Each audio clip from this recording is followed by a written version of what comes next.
Bũrũri wa Kenya nĩ ũmwe wa mabũrũri marĩa makoretwo marĩ na Akenya aingĩ thukuru-inĩ cia university na college, kũrĩa ũmũthĩ ũyũ makiria arutwo 50,000 makoragwo makĩrĩkia mathomo mao harĩ o mwaka kothi-inĩ itiganĩte.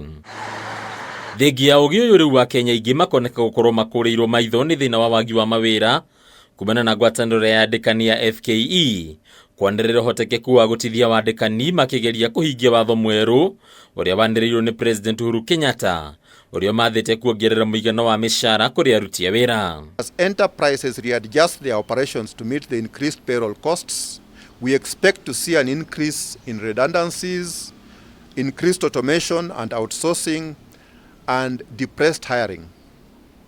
The new graduates entering the labor market at all levels should be prepared for an extended period of searching for employment and remaining unemployed. As law-abiding citizens, you have got to operate within the law. So you will have no option there, you will have to. But the question is that, are you sustainable? Watho ũyũ ũrĩa wanĩrĩirwo kũhĩtũkĩra ndũmĩrĩri ya President mũthĩ wa aruti a wĩra no ũthonjeirwo ũkĩrĩkana kũnyihia umithio wa kambuni itiganĩte. Rĩu andĩkani makiuga no ihinda mawĩra marambĩrĩirie gũcokereria kumana na hathara ĩrĩa matũngirio nĩ kĩng'ũki gĩa COVID-19.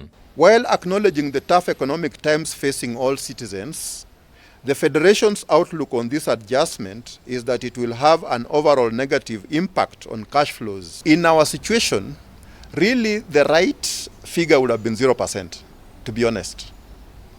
We give it at least some additional period for us to be able to recover out of this COVID situation. Kuona itanya rĩa mendekithia maya rĩarĩ kuongerera ũhoti wa Kenya wa kĩmbeca, rĩu ngwatanĩro ĩno nĩ ũrĩtie thirikari gwĩcũrania itua rĩrĩ, gũkũ ningĩ ĩkĩhoya gũthengio kwa magoti marĩa marengagwo mĩcaara ya aruti a wĩra arĩa mamũkagĩra mĩcaara ya ciringi 35,000 gũcoka thĩ. Our proposal to the government was to raise the upper limit of the lower income tax bracket from the current 24,000 to 35,000 per month and increase the tax relief to Kenya shillings 3,500 per month. Thirikari no ĩhoetwo kũnyitĩrĩra kambuni na mawĩra makĩria ma andũ kĩũmbe kũhĩtũkĩra tabarĩra cia mwanya cia thirikari nĩguo kũhe mweke gũkũra kwao, ũndũ ũrĩa mũthia-inĩ ũngĩandandũra namba ya Kenya arĩa marona mawĩra. Kenya has been praised for developing solid development plans and vilified for poor implementation of the same.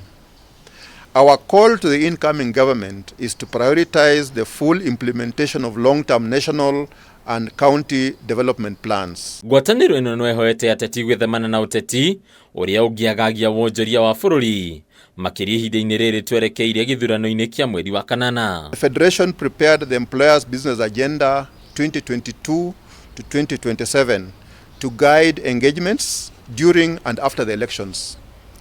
This was after an in-depth assessment of the business environment, scrutiny of the constitution, review of different political patterns and Kenya's development aspirations. Ona thengia ya namba Kenya arĩa marikitie mathomo na matirĩ na mawĩra gũkorwo ĩrĩ igũrũ, rĩu ũndũ ũyũ waya gũkorwo ũkĩhĩrĩria thutha wa ngwatanĩro ya andĩkani gũkorwo ĩkĩhĩta gũkorwo ĩkĩongerera arĩa ĩrandĩka kumana na matanya ma thirikari magũkorwo ĩkĩendekithia makorwo makĩongerera andĩkwo mĩcaara.